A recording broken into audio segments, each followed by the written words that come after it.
The smartest man in North Carolina. He'll know what's going on. John Hood, the president of the John Locke Foundation and weekly contributor to the international successful television show NC Spin. Good morning, John Hood. How are you? I'm doing fine, Henry, though I'm a little bit annoyed that you keep insulting the state of North Carolina by insisting that I'm the smartest person in the state. You are the smartest person in the state. Well, you're the smartest one that I know.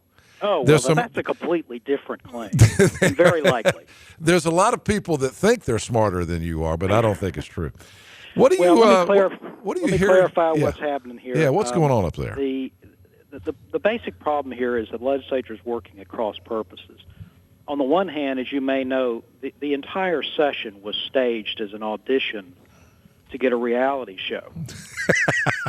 On the other hand, they're getting rid of the tax credits that subsidize the production of television shows.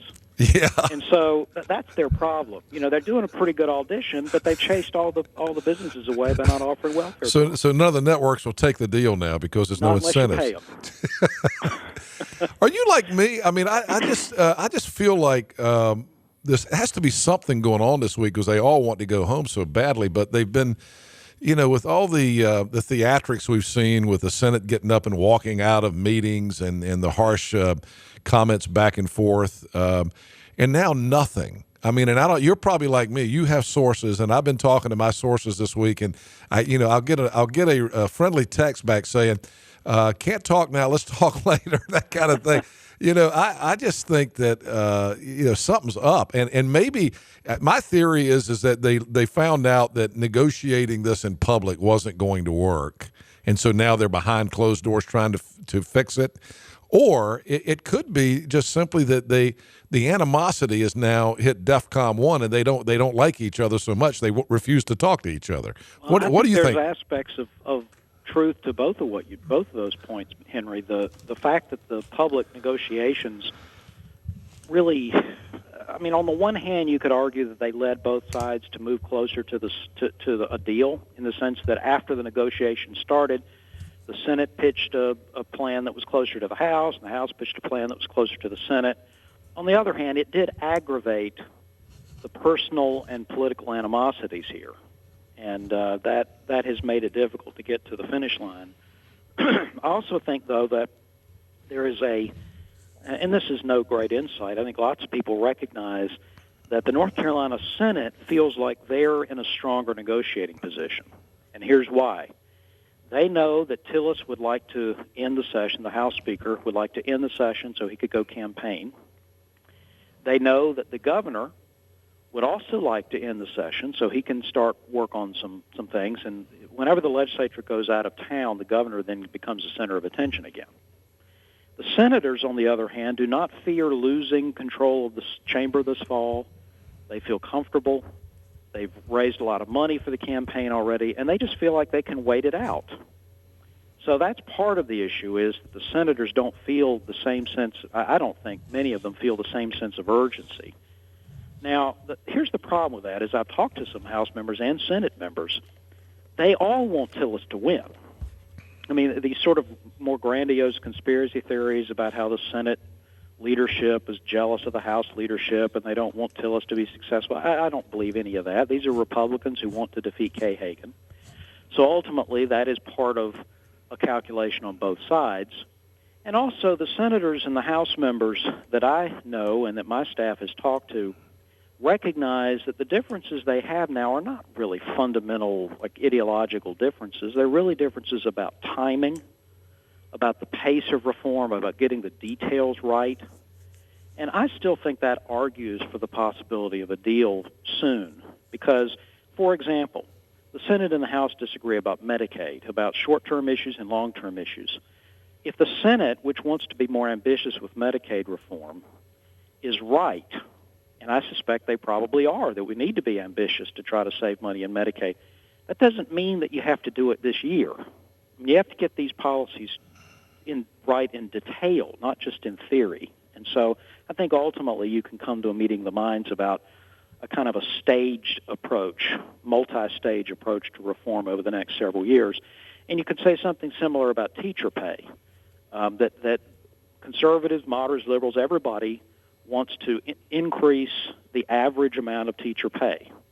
But there's also the importance, and this is something that the Republicans feel more strongly about, to reform how we pay teachers and to award teachers who are high-performing in difficult circumstances much greater pay increases than the average teacher or the poorly performing teacher. So they can't solve and shouldn't try to solve everything in one budget negotiation in 1 year.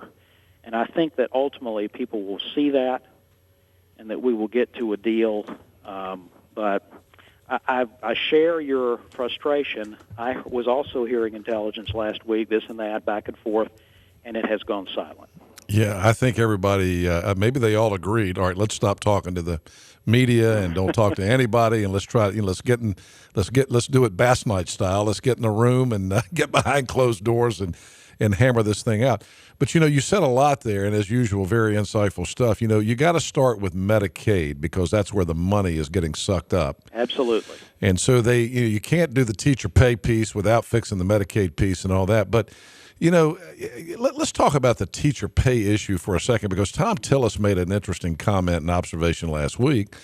I believe I read this comment either on one of the websites or in the News Observer where he said to Harry Brown, the Senator Harry Brown from Jacksonville, who's the head negotiator for the Senate, he said, I haven't talked to one single person that believes that we need to give school teachers an 11% raise if it means taking out all the teacher assistants.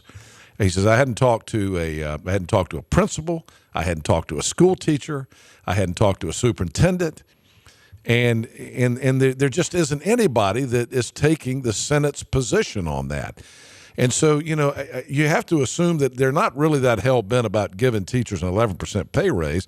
What they really want to do is offer up this olive branch of this 11% pay raise in order to take away the teacher assistants.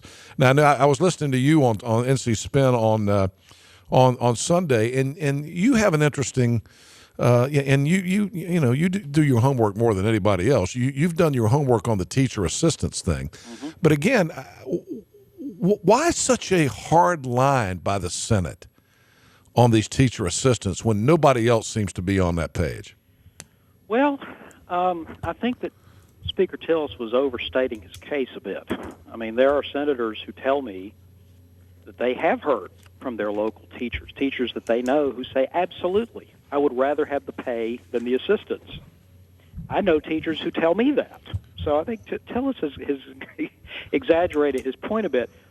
Henry, we need to go back in time a little bit to the mid-2000s when Easley, I know this will be painful, but remember when Mike Easley was governor. Back then, there was actually a broad consensus that spending money on teachers is better than spending money on teacher assistants. And there was actually a bill and there was changes in the law that allowed school districts to convert teacher assistant positions into other things like teachers. And a number of school districts did that. They reduced their number of TAs, took the money and hired teachers to reduce class sizes in certain grades. And the reason why there was a broader consensus back then is because the research that had been produced, and there isn't a whole lot of it, the research that's available suggests that teacher assistants, except maybe in kindergarten and first grade, don't really affect student outcomes very much. And so that's what the senators are basing their views on. Now, you're absolutely right that the North Carolina Association of Educators, the organizations representing school boards and superintendents, and a number of superintendents themselves have said, we don't want to make this deal. And that's why I proposed, and the governor and the speaker are trying to sell this, what I suggested is allow school districts the option of doing this, but don't require it. Mm-hmm. So identify this amount of money, whatever amount of money you want in the teacher assistant budget for second and third grade, and say, if you want to use this money as you currently do, you can. If you want to convert it into pay raises, which current law does not allow, then you can. And so you can go above the 6 or 7% minimum pay raise, and you can do 8 or 9 or whatever you want to do. Leave it up to districts. Now, I suspect most wouldn't, but Henry, I think some would, particularly in certain schools. They want to attract teachers in certain situations. They might reduce the budget a little bit, share some teacher assistants throughout the day, and use the money for pay raises. Let them figure that out. Don't try to settle that with a debate in Raleigh.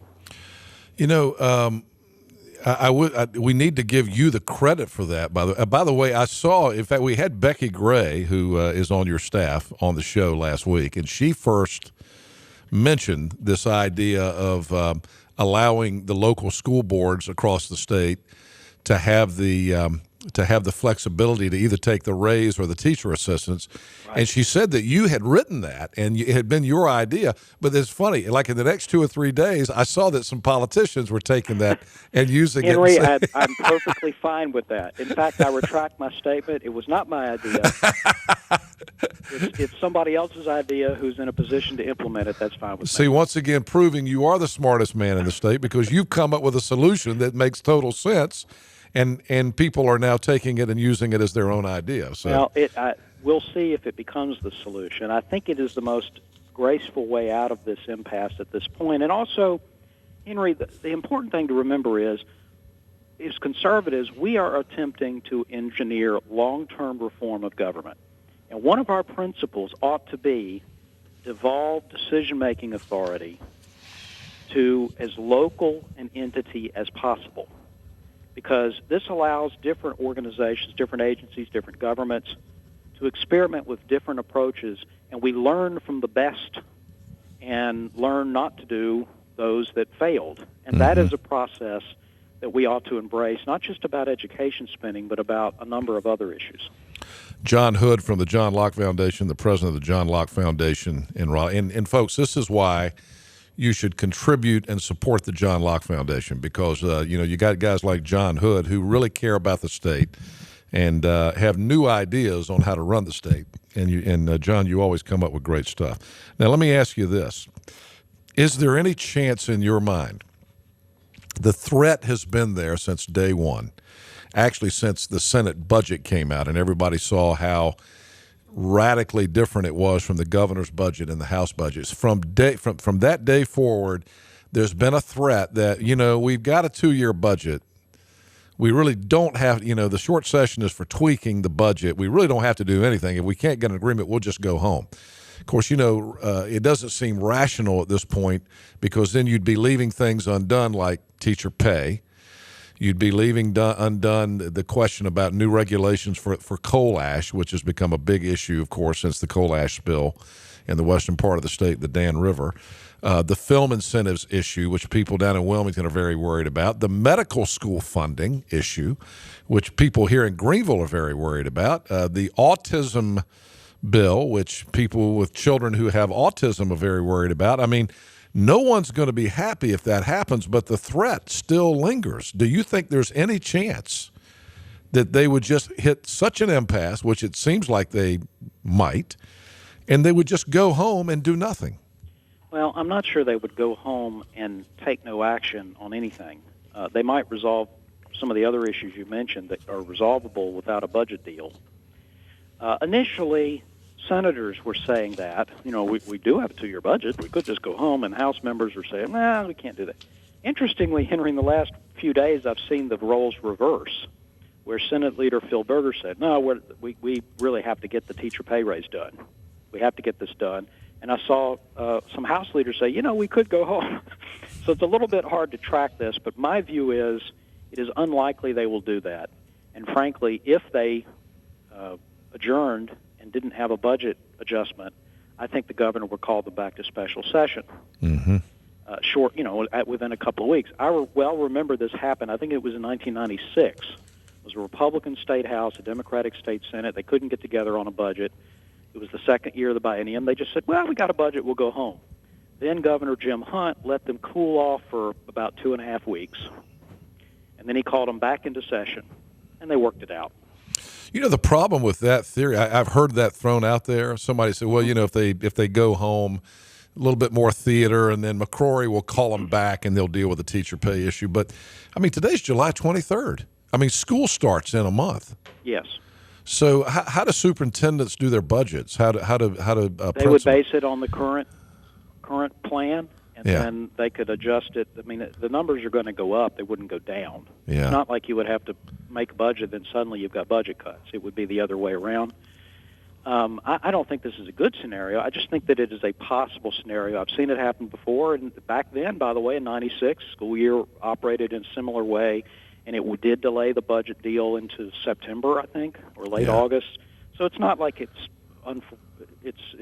irresolvable. Some people say, well, the governor can issue a special session call. That doesn't mean the legislature has to attend. That is actually not true. Technically, the governor could call out the requisite law enforcement officers and make sure they attend. Martial law at the legislature. In politics, when you're looking at what might happen, you always have to kind of consider who has the most to lose. Mm-hmm. And you look at Tom Tillis' situation right now, and here you are, July 23rd. He's got a U.S. Senate race to run. It's late summer. Yep. He looks like the guy with the most to lose right now, doesn't he? They've got to get this done for him. I agree with that. Think about it a different way, though. Whether the House or the Senate prevails on teacher pay, or they meet in the middle, you would have one of the largest teacher pay increases adjusted for inflation in modern history. That is a good thing for Tom Tillis. Yeah. So you're right that the current unpleasantness is delaying his full swing campaign, but once it gets resolved, he has a very strong point to make about the success of the session. No matter how long it took, it was a large teacher pay increase. That will be a selling point for him in the fall. Good point. John, as always, great insight, and I appreciate you coming on this morning.